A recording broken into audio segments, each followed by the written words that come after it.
అసలు మనం అంటే ఫస్ట్ కొన్నిసార్లు విరాట్ ఎట్లా ఉంటాడంటే వచ్చేసి ఇట్లా కళ్ళలో కళ్ళు పెట్టి చూస్తుంటాడు సార్.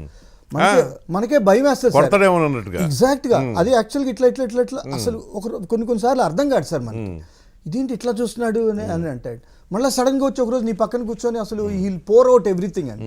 సో యాక్చువల్గా విరాట్కి కావాల్సింది ఏంటంటే సార్, ఒక మంచి కామ్ చేసే పర్సన్ కావాల్సి, ఒక మంచి మిత్రుడు. ఇప్పుడు అది వాళ్ళ భార్య చేస్తుంది లాస్ట్ కపుల్ ఆఫ్ ఇయర్స్ నుంచి కనుక చూస్తే. అంటే షీఈ్ ఇంటూ మెడిటేషన్ అతన్ని ఎప్పటికప్పుడు. అతను ఒక వాల్కెలర్ అంటాడు, అదే అర్థమైంది నాకు. అది సరైన కాజ్ కి సలబరుస్తూ ఉండాలి, అది సరైన కాజ్. ఆ ఎనర్జీ అంతా కూడా ఛానలైజ్ అయ్యి రైట్ కాజ్ కనుక చేయగలిగితే సార్, మనం సచిన్ టెండూల్కర్ గారు 24 సంవత్సరాలు తీసుకుని ఆయన 100 సెంచరీస్ కొడితే మనోడు 12 ఏళ్లలోనే 70 సెంచరీలు కొట్టాడు.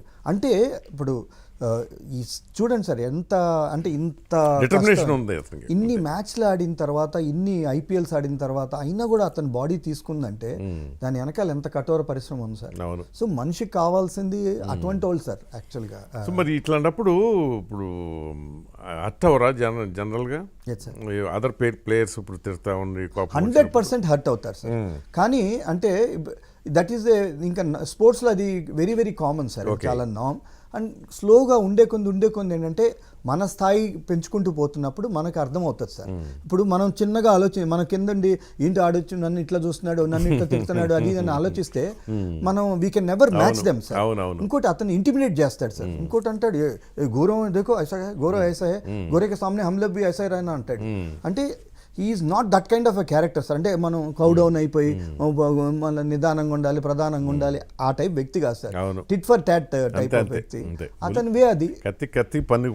ఇంకోటి ఏ ఒక్క పరిస్థితిలో అయినా దేశం విషయంలో కానీ, when it comes to country ఇష్యూస్లో కానీ ఎప్పుడు ఫస్ట్ నిలబడతారు సార్. వీళ్ళైనా ధోని అయినా కూడా చాలా ఇది అసలు. కాకపోతే ధోనిది విరాట్ది కంప్లీట్గా కాంట్రాస్టింగ్ జర్నీస్. ఫైనల్గా వాళ్ళ ఉద్దేశాలు ఒకటే సార్. కంట్రీకి మించిన ఆలోచనలు 24 గంటలు అవే ఉంటాయి సార్ వీళ్ళలో. అందుకనే వాళ్ళకి ఆ స్థాయికి తగ్గట్టు పర్ఫార్మెన్స్ వచ్చింది, నేచర్ కూడా అంత సపోర్ట్ చేసింది. కానీ ధోని వచ్చిన తర్వాత వికెట్ కీపర్లు అందరినీ మింగేశాడు కదా. అలా ఎందుకంటారు సార్? ఇప్పుడు బాలసుబ్రహ్మణ్యం గారు బాగా పాడతారు సార్. చాలా 5 సార్ మీకు ఎగ్జాంపుల్ చెప్తాను.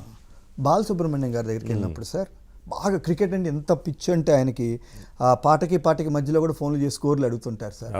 అమ్మో అసలు మేము చెన్నై వెళ్తే నైట్ 1 గంట 2 గంటల దాకా పాటలు బాలసుబ్రహ్మణ్యం గారు, శైలజ గారు వీళ్ళు పాడుతూనే ఉంటారు సార్. క్రికెటర్స్ కూడా బాగా అతను చాలా క్లోజ్ మా అందరికి, వెంకటపతి లక్ష్మణ్ కానీ మా అందరికి చాలా క్లోజ్. సో ఆయన వెళ్ళినప్పుడు ఒకసారి అంటే వీళ్ళు ఎందుకు అంత గొప్పవాళ్ళు అవుతారు మీరు అంటున్నారు కదా, మరి బాలసుబ్రహ్మణ్యం గారు 50 ఏళ్లలో ఇంకెవరిని రాని లేదని, లేకపోతే అట్లా ఉంటుంది కదా మాట. సార్ నేను అడిగాను సార్, 50 ఇయర్స్ సెలబ్రేషన్ అయింది సార్ ఆయన సింగింగ్ కెరియర్కి. కుంబ్లే కోచ్గా ఉన్నప్పుడు చెన్నైలో టెస్ట్ మ్యాచ్ అవుతున్నాం, మేము అందరం పెద్ద కేక్ తీసుకెళ్ళాం ఆయనకి. సో ఆయన 50 ఇయర్స్ ఆఫ్ సెలబ్రేషన్స్ చేస్తూ పాడుతూ మాట్లాడాం. ఒక్కొక్కరు ఒక్కొక్క క్వశ్చన్ అడుగుతారు. నేను అడిగాను, బాలుగారు మీరు ఇప్పుడు you name anything your done in your life sir. ప్రతి దశాబ్దంలో ఒక్కొక్క డెకేడ్లో కొంతమంది సింగర్స్ వస్తారు వెళ్ళిపోతారు, అట్లా ఒక్కొక్క డెకేడ్లో కొంతమంది వస్తారు వెళ్ళిపోతారు. మరి మీరు 5 దశాబ్దాలుగా ఉంటూ అయినా కూడా ఫ్రెష్గా ఉంటూ ఈ రోజున్న యంగ్ హీరోకు పాడుతున్నారు. ఆ రోజుల్లో రామారావు గారికి మీరు పాడారు. మరి ఇన్ని జనరేషన్స్ ఎలా సర్వైవ్ అయ్యారు సార్ మీరు అని అడిగాను. అడిగితే ఏం మాట్లాడుతున్నాం మిస్కే, నాకు అసలు సంగీతమే రాదన్నాడు. బాలు గారు ఏం మాట్లాడుతున్నారు సార్ మీరు, ఏం కామెడీ చేస్తున్నారు మీరు, నైట్ 1 గంటకి 2 లేదు ఎంఎస్కే నువ్వు విను. నేను చిన్నప్పుడు ఆయన సివిల్ ఇంజనీర్ కదా సార్, చెన్నైలో ఈ టీ నగర్లో టీ బండి దగ్గర టీ తాగుతుండేవాళ్ళు అంట సార్ రోజు, వీళ్ళ ఫ్రెండ్స్ ఇద్దరు వచ్చి. రఫీ గారు అంటే అతనికి బాగా ఇష్టం ఎస్పీ గారికి. సో టీ తాగుతూ హమ్మింగ్ చేస్తుండేవాడంట సార్ రఫీ గారి పాటకి. అప్పుడు టీ బండి ఆయన చెప్పాడంట, సార్ మీ వాయిస్ ఎంత బాగుంది, మన తెలుగు కల్చరల్ అసోసియేషన్ ఆంధ్ర అసోసియేషన్లో ఆడిషన్స్ జరుగుతున్నాయి మీరు వెళ్ళండి అంటే, ఏం మాట్లాడుతున్నావు పిచ్చాడు, నేను పాటలేదు నేను పాటలేదు అంటే అతనికి అప్పటికి క్లాసికల్ బ్యాక్గ్రౌండ్ లేదు సార్. సో అక్కడి నుంచి ఆయన రోజు అదే సన్నాయి చెబుతున్నాడంట టీ బండి అతను. సరే ఈయన గొడవ పడవలాకి వెళ్ళాడంట సార్. వెళ్ళి ఆడిషన్లో పార్టిసిపేట్ చేస్తే ఇలా వెళ్ళగానే అట్లా సెలెక్ట్ అయిపోయారంట సార్. 2 సినిమాలు సూపర్ హిట్ కొట్టారంట.